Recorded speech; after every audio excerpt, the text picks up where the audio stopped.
Good morning. Hope all of you fine. Already I have discussed in my last class concept of bipolarity and unipolarity. Today I am going to discuss causes and consequences of disintegration of the Soviet Union. You see, USSR was the second most powerful nation, but it suddenly collapsed. The reason whereas the Soviet political system was authoritarian. The people were not satisfied with the system.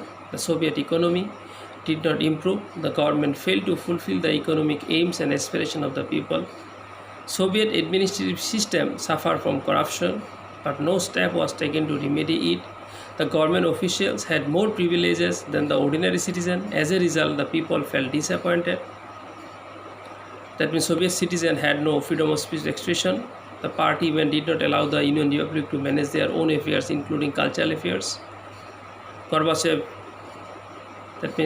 introduced reforms such as glasnost and perestroika to improve the situation, but the reform backfired. The reform loosened the control of the Soviet system. The reform encouraged the Union Republic to hope for more powers and more independence from Moscow. The reforms were the final and most immediate cause for the disintegration of the Soviet Union. These are the causes which is very important. What I am telling you, can you see these things very closely? That USSR was the second most powerful nation, but it suddenly collapsed. The reason whereas the Soviet political system was authoritarian. The people were not satisfied with the system. The Soviet economy did not improve. The government failed to fulfill the economic aims and aspirations of the people. Soviet administrative system suffered from corruption, but no step was taken to remedy it. The government officials had more privileges than the ordinary citizen. As a result, the people felt disappointed. Gorbachev introduced reforms such as glasnost and perestroika to improve the situation, but the reforms backfired. The reforms loosened the control of the Soviet system. The reforms encouraged the Union Republic to hope for more powers and more independence from Moscow. The reforms were the final and most immediate cause for the disintegration of the Soviet Union. Soviet system was highly bureaucratic and authoritarian. Soviet system did not allow the people to freely express their views. That means Soviet citizens had no freedom of speech and expression. These are the causes of the disintegration of the Soviet Union. Next, you see consequences of disintegration of the Soviet Union, which is very small topic. You see, it mean the end of the Cold War. It means the end of the Cold War and the bipolar international system. The end of the Cold War means the end of the arms race. It also means the end of ideological discourse. The end of the Cold War changed the power relation in world politics. The bipolar system ended and the unipolar system emerged. USA remained as the only superpowers. The Central Asian countries established ties with the West, USA, China and others.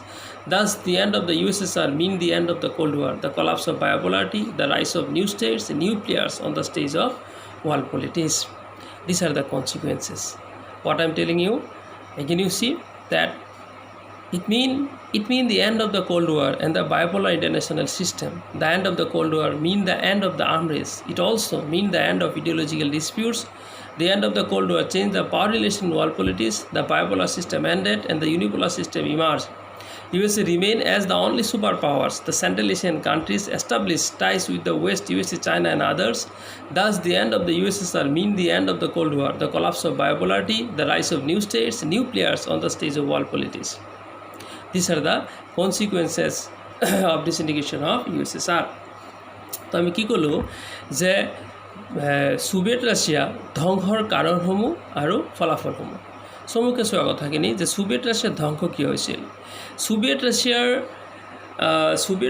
যিসকল ৰাষ্ট্ৰনেতা আছিল সেই ৰাষ্ট্ৰনেতাখিনি দেখা গৈছে maximum সময় বিদেশত কটাইছিলে আৰু maximum সময় বিদেশত কটোৱাৰ ফলত নিজৰ ৰাষ্ট্ৰক ইমান ধৰণৰ গুৰুত্ব দিয়া নাছিল আৰু নিজৰ ৰাষ্ট্ৰৰ সম্পূৰ্ণ কাম-কাজৰ পৰিচালনাৰ দায়িত্বটো আছিল 2-4জন চৰকাৰী বিষয়া কৰ্মচাৰীৰ হাতত যাৰ কাৰণে সোভিয়েট ৰাছিয়াৰ অৰ্থনৈতিক অৱস্থাৰ ডাইৰেক্ট কোৱা হৈছে কিতাপত যে অৰ্থনৈতিক স্থবিৰতা মানে সোভিয়েট ৰাছিয়াৰ যিটো ইকনমি আছিলে অৰ্থনৈতিক ব্যৱস্থাটো আছিলে এটো উন্নতি হোৱা নাছিলে এটো এটা ঠাইত গৈ ৰৈ আছিলে আৰু সোভিয়েট ৰাছিয়াৰ মানুহ খুব অসন্তুষ্ট হৈছে, কাৰণ চৰকাৰে যিমানখিনি উন্নয়নমূলক আঁচনিবিলাক গ্ৰহণ কৰিছিলে সেই উন্নয়নমূলক আঁচনিবিলাকৰ ফলাফল সাধাৰণ ৰাইজলৈ গৈ পোৱা নাছিল, কাৰণ চৰকাৰী বিষয়া কৰ্মচাৰীৰ মাজতেই সেই আঁচনিখন সীমিত আছিল। আৰু যদি সাধাৰণ ৰাইজ কিবা কাৰণে অফিচত চৰকাৰী কাৰ্যালয়ত গৈছিলে, তেতিয়াহ'লে ইমান দুৰ্নীতি ভ্ৰষ্টাচাৰ আছিল যে সাধাৰণ ৰাইজ যথেষ্ট অসন্তুষ্ট হৈছে। তাৰ কাৰণে চৰকাৰ আৰু সাধাৰণ ৰাইজৰ মাজত দূৰত্বটো ডে বাই ডে বৃদ্ধি পাইছে। আৰু সাধাৰণ ৰাইজে যদি চৰকাৰী বিষয়া কৰ্মচাৰীৰ বিৰুদ্ধে কিবা মাত মাতিছিলে, তেতিয়া সেইসকলক দাবী ধমকি দি বিভিন্ন ধৰণৰ হাৰাশাস্তি দি ডমিনেট কৰি তলতীয়া কৰি ৰখা হৈছে। আমি ডাইৰেক্টকৈ ক'ব পাৰোঁ, এনেকৈ ডাইৰেক্টলি ক'ব পাৰি যে সোভিয়েট ৰাছিয়াৰ মানুহ সেই সময়ত কথা কোৱাৰ অধিকাৰী নাছিল। আৰু সোভিয়েট ৰাছিয়া এনেকৈ কৈছে হাইলি ব্যুৰ'ক্ৰেটিক এণ্ড অথৰিটিয়ান, তাৰমানে 2-4জন চৰকাৰী বিষয়া কৰ্মচাৰীৰ মাজতেই সীমিত হৈ গৈছিলে আৰু খুব মানে একে সীমিত হৈ পৰিছিলে। আৰু ইয়াৰ পিছত যেতিয়া মিখাইল গৰ্বাচেভৰ নেতৃত্বত মিখাইল গৰ্বাচেভৰ নেতৃত্বত গ্লাছনোষ্ট পেৰেষ্ট্ৰইকা লঞ্চ কৰিছিলে, সেইটোও সাধাৰণ ৰাইজ অসন্তুষ্ট হৈছিলে আৰু শেষত গৈ খণ্ড খণ্ড হয়, ধ্বংস হয়। আৰু চৰকাৰী বিষয়া কৰ্মচাৰীবিলাক যথেষ্ট দুৰ্নীতিগ্ৰস্ত হৈছিলে। এইবিলাকৰ কাৰণেই দেখা গৈছে সোভিয়েট ৰাছিয়া খণ্ড খণ্ড হয়। তো মূলৰ ওপৰত কি পালোঁ যে অৰ্থনৈতিক স্থবিৰতা, সোভিয়েট ৰাছিয়াৰ যিটো ইকনমিক কণ্ডিশ্যন আছিলে, সেই অৰ্থনৈতিক অৱস্থাৰ উন্নতি হোৱা নাছিলে, এটা ঠাইত ৰৈ আছিলে। আৰু সাধাৰণ ৰাইজ আৰু চৰকাৰৰ মাজত দূৰত্ব বৃদ্ধি পাইছিলে। চৰকাৰৰ যিমানখিনি উন্নয়নমূলক আঁচনি গ্ৰহণ কৰিছিলে, ইয়াৰ ফলাফল সাধাৰণ ৰাইজ পোৱা নাছিলে। চৰকাৰী বিষয়া কৰ্মচাৰীৰ মাজত সীমিত আছিলে। আৰু সাধাৰণ ৰাইজ যদি চৰকাৰী কাৰ্যালয়ত গৈছিলে, যথেষ্ট হাৰাশাস্তিৰ সন্মুখীন হৈছিলে, যাৰ কাৰণে অসন্তুষ্ট হৈছিলে। আৰু কোনো ধৰণৰ সোভিয়েট ৰাছিয়াৰ উন্নয়নমূলক কাম হোৱা নাছিলে, যাৰ কাৰণে সাধাৰণ ৰাইজ অসন্তুষ্ট হৈছিলে। আৰু সাধাৰণ ৰাইজৰ যিটো কথা কোৱাৰ অধিকাৰ আছিলে, সেই অধিকাৰো এক ধৰণৰ খৰ্ব কৰা হৈছে। আৰু খুব 2-4জন চৰকাৰী বিষয়া কৰ্মচাৰীৰ মাজত গোটেই ব্যৱস্থাটো সীমিত হৈ পৰিছিলে। আৰু সোভিয়েট ৰাছিয়াৰ যিসকল ৰাষ্ট্ৰনেতা, সেই ৰাষ্ট্ৰনেতা বিভিন্ন সময়ত আমেৰিকাৰ লগত প্ৰতিযোগিতাত ব্যস্ত হোৱাৰ ফলত অন্যান্য কামত ব্যস্ত হৈ গৈছিলে আৰু আন্তঃৰাষ্ট্ৰীয় পৰ্যায়ত খুব বিজি হৈ যোৱাৰ ফলত নিজৰ ৰাষ্ট্ৰক গুৰুত্ব দিবলৈ সময় পোৱা নাছিলে। আৰু যাৰ কাৰণে গোটেই ব্যৱস্থাটো চৰকাৰী বিষয়া কৰ্মচাৰীৰ মাজত সীমিত আছিল। আৰু সেই চৰকাৰী বিষয়া কৰ্মচাৰী নিজৰ ফেমিলিৰ মাজতেই সকলো ধৰণৰ উন্নয়নমূলক আঁচনিবিলাক সীমিত কৰি পেলাইছিলে, যাৰ কাৰণে অসন্তুষ্ট হৈছিল। আৰু এটা সময়ত গৈ সোভিয়েট ৰাছিয়া খণ্ড খণ্ড হয় বা ধ্বংস হয়। সোভিয়েট ৰাছিয়া ধ্বংসৰ ফলাফলবিলাক আমি খুব চমুকৈ ক'ব পাৰি যে ধ্বংস যে হৈছিল সোভিয়েট ৰাছিয়াৰ ফলাফল কি আছিল। আমি এনেকৈ ক'ব পাৰি যে সোভিয়েট ৰাছিয়া ধ্বংস হৈছিল 1991 চনত। তো আমি ক'ব পাৰি যে শীতল যুদ্ধৰ অন্ত পৰিছিল। তো শীতল যুদ্ধ আৰম্ভ কেতিয়া হৈছিল? 1945 চনত। তো শীতল যুদ্ধৰ অন্ত পৰিছে মানে দ্বিমেৰু শেষ হৈছে, বা এনেকৈ ক'ব পাৰি দ্বিমেৰু অন্ত পৰিছে, এক মেৰু আৰম্ভ হৈছে। শীতল যুদ্ধ অন্ত পৰিছে, দ্বিমেৰু অন্ত পৰিছে, এক মেৰু আৰম্ভ হৈছে, বা অস্ত্ৰ শস্ত্ৰৰ প্ৰতিযোগিতাৰ অন্ত পৰিছে। গোটেই পৃথিৱী এটা ভয়মুক্ত বাতাবৰণৰ ফালে আগুৱাই গৈছে। এই পৃথিৱীত 15খন নতুন স্বতন্ত্ৰ বা স্বাধীন ৰাষ্ট্ৰৰ জন্ম হৈছে। তো এইবিলাক হৈছিলে ফলাফল। তো কি পালোঁ? শীতল যুদ্ধৰ অন্ত পৰিছে বা দ্বিমেৰুৰ অন্ত পৰিছে, এক মেৰু আৰম্ভ হৈছে সোভিয়েট ৰাছিয়া ধ্বংস হোৱাৰ পিছত। বা অস্ত্ৰ শস্ত্ৰৰ যিটো প্ৰতিযোগিতা আছিলে, সেই অস্ত্ৰ শস্ত্ৰ প্ৰতিযোগিতাৰো অন্ত পৰিছে। বা আমি এনেকৈ ক'ব পাৰি যে এই পৃথিৱীত এটা ভয়মুক্ত বাতাবৰণৰ সৃষ্টি হৈছে। আৰু এই পৃথিৱীত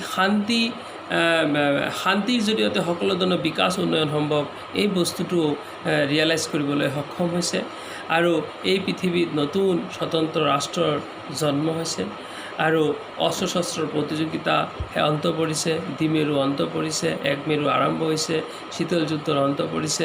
এইখিনি শীতল যুদ্ধ অৰ্থাৎ দ্বিমেৰু সোভিয়েট ৰাছিয়া ধ্বংস হোৱাৰ লগে লগে এই পৃথিৱীত এইখিনি কনচিকুৱেঞ্চেছ দেখিবলৈ পোৱা গৈছে। ঠিক আছে, থেংক ইউ।